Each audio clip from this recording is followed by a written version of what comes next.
Okay guys, for today's video I want to come to you to give you some information about contouring, as you can see from the title. So if you're interested in maybe learning more about contouring or seeing my everyday routine, please keep watching. Now, just to put this out there, I have already contoured and highlighted the right side of my face, so that is why I look a little different.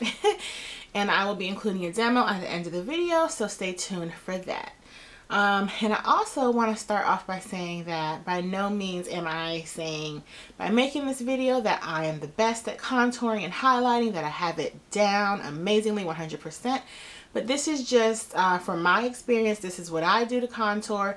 And I did also receive some education about contouring at my job last week, and I got some really great tips that I wanted to come share with you guys. So first, I just want to kind of explain to you guys what contouring and highlighting is. I know for some of you, you've been doing this for years, but at my job, you know, contouring and highlighting is really in right now, and about 60% of people come in wanting to know more about contouring, so I figured it would be beneficial for me to give you guys a little information on it. So basically, contouring is going to provide depth and shade to your face to make facial features recede, and highlighting is going to bring attention to certain areas and make those facial features come forward.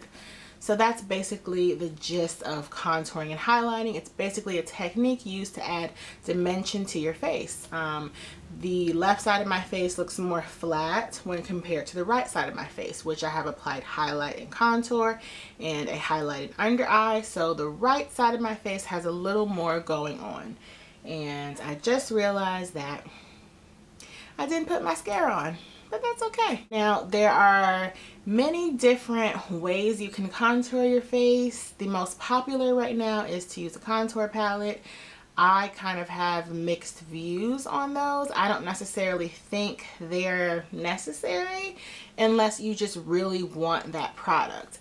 I tend to contour with blushes, different powders. You can use eyeshadows, you can use foundation, concealer, anything like that you can use to highlight and contour. So a common misconception is that like you need a contour kit or a contour palette to be able to contour, and that is not correct. When my clients come and ask me, I'm honest with them. If they come in and they say, I'm really looking for the Anastasia contour palette, I show them the palette, I talk to them about it. But if they come in and they really want to know about contouring, I'm going to show them a palette, but I'm also going to give them other tools that they can use to contour with, because you don't necessarily need a palette.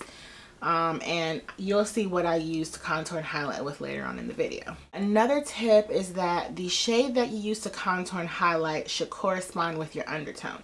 So if you have a red undertone, you should be contouring and highlighting with a red undertoned product, and if you're yellow, you should be using yellow products, and so on. Also, when it comes to knowing like how to contour according to your face shape, you know, if I have like not a square, I have like a circular oval facial shape, so contouring for me would be different for somebody who has a heart-shaped face.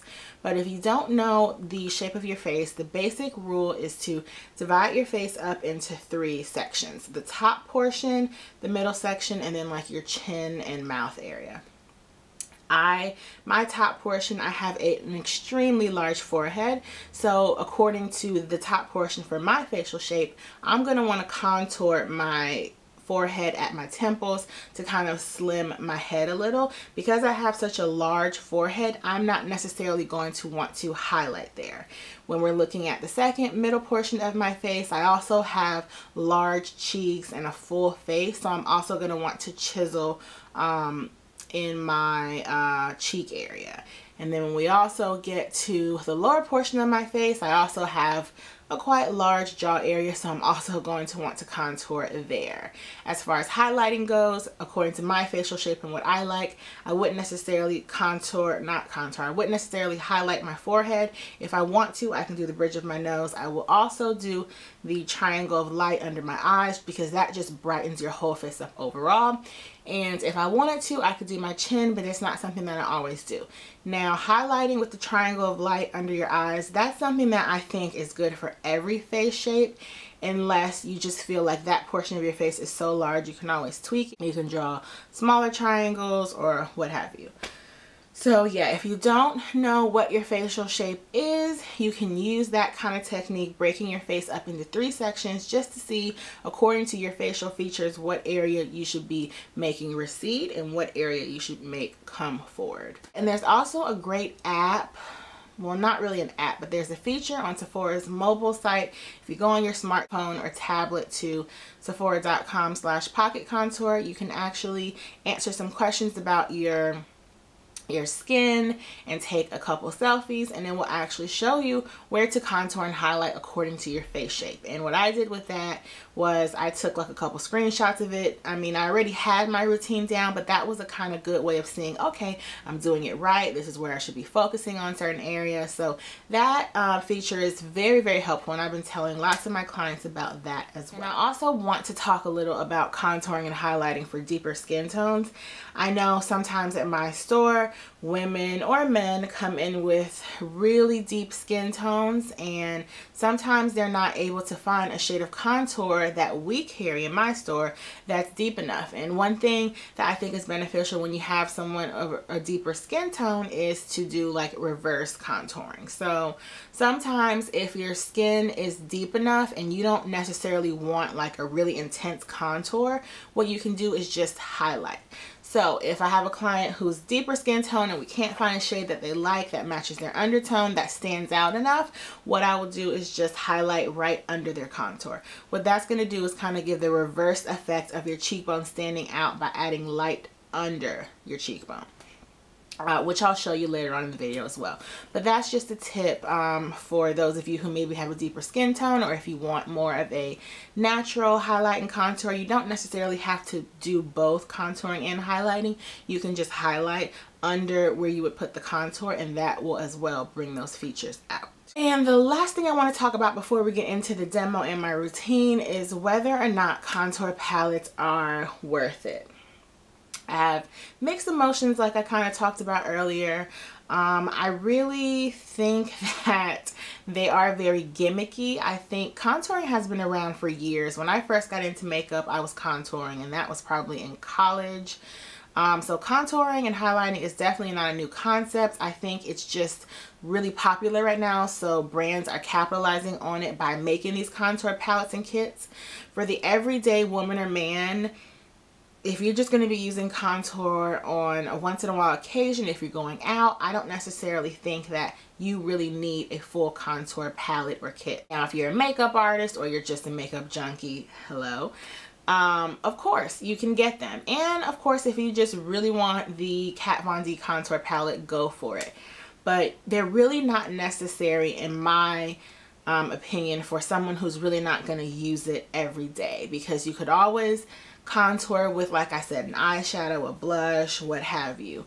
But if you do decide to get a palette and you're realizing that you're not using all the colors, you can use the other shades in the palette as like eyeshadows or something like that.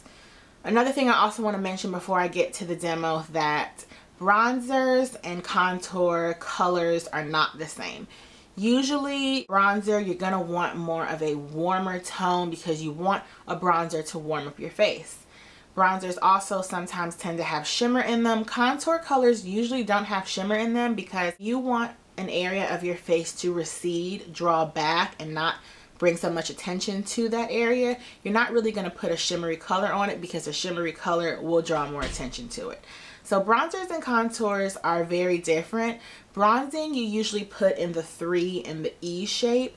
Contouring colors, depending on your facial shape, like I talked about, they could be put just under your jawline or just right here. You don't necessarily have to do the 3 and the E. So I know a lot of people come in and they're like, oh no, I'll just use my bronzer to contour. You can do that, but bronzers and contouring powders really are different. So now I feel like I've talked enough about kind of contouring, what it's about, how to do it, and I've given you a really great tool, the Sephora website, which I will also link down below. Now let's get into my contouring everyday routine. Now, as you can see, I have contoured and highlighted the right side of my face. So I don't know if you can see it right now because of the lighting, but I will include pictures. I have a shimmery highlight on the top of my cheekbone, and I have contoured right under my cheekbone to give my face a slimmer look. And I've also contoured the right side of my face, as well as I already applied bronzer to my forehead to kind of warm up my skin tone. And I've also applied a contour shade under my jaw, back behind my ear. So that's another tip I have about doing your contour. When you want to contour your jawline, it's important not to just contour from here to like your chin. You're going to want to take that color back behind your ear because it's going to look most natural. Your natural jawline does not just start from here to here, it goes back to your ear. So that is my little tip about contouring. Also, one thing I want to mention, when you are contouring, you want to be blending the product down where you want to create depth and shade. So I want to contour this area to make my jawline appear slimmer. So I'm going to blend the product down to create a shade there to create the illusion that my face is slimmer. When I'm applying my contour to my cheekbone, I'm going to blend it up because I want that cheekbone to really pop. So I'm going to blend that product upwards, and I'm also going to blend it into my hairline as well. Now, my current contouring routine is to use a blush. And I use good old faithful MAC's Blunt Blush. Like I said, you can contour with a variety of products. I choose to use this because I bought this years and years ago and it was really cheap. I think this was maybe $16, $17, and contouring palettes are about $50. I received the NARS Paloma from work. It's way too light. I can't do anything with it. And then because I was so annoyed with that one, I went and purchased Gina, and that was way too dark and red. So I can't use either of the NARS palettes, but I decided to just stick to products that really work for me, and MAC's Blush and Blunt really does work for me. So now I'm going to show you how I contour the other side of my cheek. There are also a variety of brushes you can use just based on what products you're using. These are 3 that I use to contour. This is my MAC 136. This is my NARS Ita brush. And this is my Sephora Pantone Marsala Collection Angled Blush brush number 49. So this is a blush brush, but because it's so angled and chiseled, it's like perfect for creating a very diffused, natural looking contour. So this is what I'll be using today. I think the NARS Ita brush is great. Several people have asked me about it on Instagram.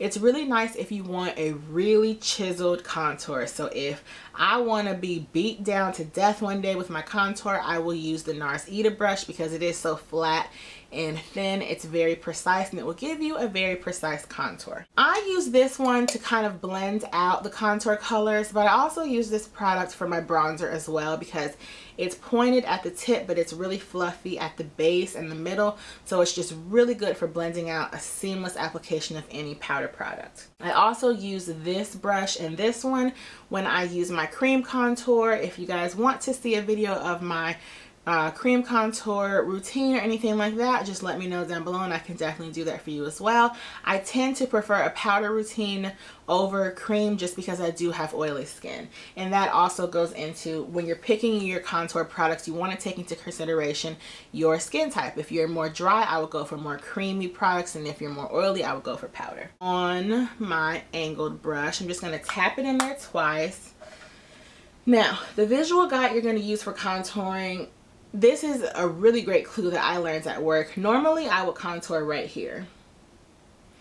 What you should actually be doing is going from the tip of your ear. And what that's going to do is lift your cheekbone. Instead of just adding the illusion of a hollowed cheek, you really want to be lifting your cheekbone by making it appear more depth like above it. So I'm going to go from the tip of my ear. I use the brush as a guideline. And I'm just going to draw a line from my temple to about right there. And so that's what it's going to look like when you start out. And I also recommend that you guys start light and then add your product as you go, because it's always easy to add more, but it's kind of hard to take it away. So once again, I'm just going to create a more intense line. Now you can see the shape of that really forming. And you can see when you add your contour line up high, when you're looking from like an angle, it really just lifts your cheekbone. So now what I'm going to do is I'm going to start blending. I tend to blend back and up. And I blend up because I blend my blush and contour together and blending back.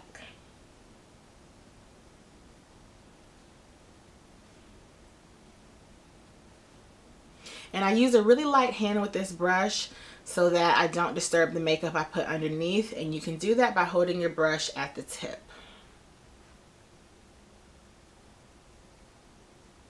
Okay, and when I kind of have the diffused look that I want, I go back into my product, dip it in one more time, tap off any excess, and I just go right into like the center of that contour.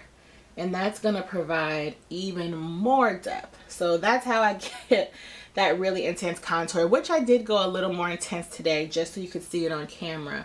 But that's how you're going to get that really deep contour. Then to do under my jawline, I'm going to do the same thing, tap my brush in the product, and I'm going to want to create the look that my chin stops about there. So I'm going to place my product, I'm going to blend it down, and then I'm going to take it back behind my ear so that it looks natural.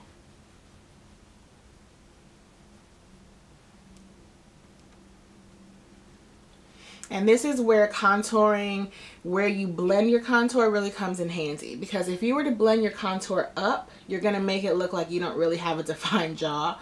So by blending down, you create the appearance and illusion of shadow below your jaw, which makes your jaw appear slimmer. I tend to not really contour my temples and my forehead, but I like putting bronzer there. But I'm going to do a little bit of contour today just to show you guys. I would just really take the product on the sides. And once again, I'm going to blend back into my hairline so that it meshes well with my skin tone. Okay, so now that's basically how I like my contour to be. Let's move on to highlighting. As you can see, this eye is lighter under the eye than this eye. And to use that, I'm going to use my MAC Pro Longwear concealer. I usually depot it, but the last time I bought it, I was like, I don't feel like doing it. So for my triangle of light, I like using a lighter concealer. So this is MAC's Pro Longwear concealer in NW35. I'm just going to pump a little onto my hand. Oh my freaking goodness. I left the Beautyblender. What the hell is wrong with me? I'm going to take that product on my middle or ring finger, warm it up on the back of my hand, and then place it under my eye. I'm going to go all the way up to the very top of my lash line. And I'm going to bring it under my winged liner. All the way to the inner corner. And then I'm going to bring it down a little bit. Now, this is how I like doing my triangle. I know a lot of people like bringing this all the way out there. And they like putting this color like straight down. What I find is that when my triangle of light is straight on this side, like this side is straight down, it highlights my nose. And I don't really want to make my nose look larger, so that's why I don't put a straight line down by my nose. I tend to make it the straight line more under my eye. So then I'm just going to take the pointed edge of my Beautyblender, which sometimes I use dry and sometimes I use wet. And I'm just going to blend that concealer out. I'm also going to take it up into my inner corner area and blend it up there as well, because sometimes we get darkness there. And so that's what it's going to look like. I usually let that sit for a minute or two, and then I go back with my pinky finger and smooth out any creases of the concealer that have settled into my fine lines. Now on to my cheekbone highlight. I'm going to use this Ambient lighting powder, and I'm just going to go right under where I put the concealer and above where I put the contour. I'm going to dip back into that product. Oh, and this is a MAC 116 brush. You can also use a pointed brush for this, a tapered brush. And I'm just going to put it right there. Once again, I'm not going to bring it too far in because I don't want to highlight this area and make my cheeks and nose appear larger. I'm just going to really place the highlight right here. Okay. And another little trick I like to do, I like to take a Q-tip and kind of bring my mole back to the surface for you to be able to see it, because I feel like when my moles are showing, it looks like I'm not wearing as much makeup. And I can't find my Q-tip, so I'm just going to use this baby wipe and put a little dot where that mole is to remove the foundation from the mole. Using the same concept, you can take more highlighting powder. You can do the bridge of your nose. You can do your chin. I wouldn't necessarily take this shimmery shade to highlight right under my contour, but you can do that if you would like. I'm going to add a little more to this side. And you can also do up in this area right here. Okay, another place where you can also highlight is right under your brow bone. I know a lot of people tend to carve or sculpt out their eyebrows with a lighter concealer. I don't tend to do that just because I don't think it looks natural. But yeah, this is basically my contouring routine. I hope you enjoyed my everyday contouring routine, and also kind of an explanation about contouring and highlighting and products to use, product placement and things like that. Once again, I'm not saying that I'm a pro at it, but these are some tips that I've started using and that I have been using that have really helped me chisel the look of my face. I will also include some pictures so you can see more of the depth and dimension that the shimmery shade and the matte contour creates. And if you have any questions or comments, leave them below, or any video requests. I'd love video requests. I can come up with a million videos, but I want to give you guys content that you actually want to see. So yeah, leave anything like that below, and I will see you guys or talk to you in the next video. Bye.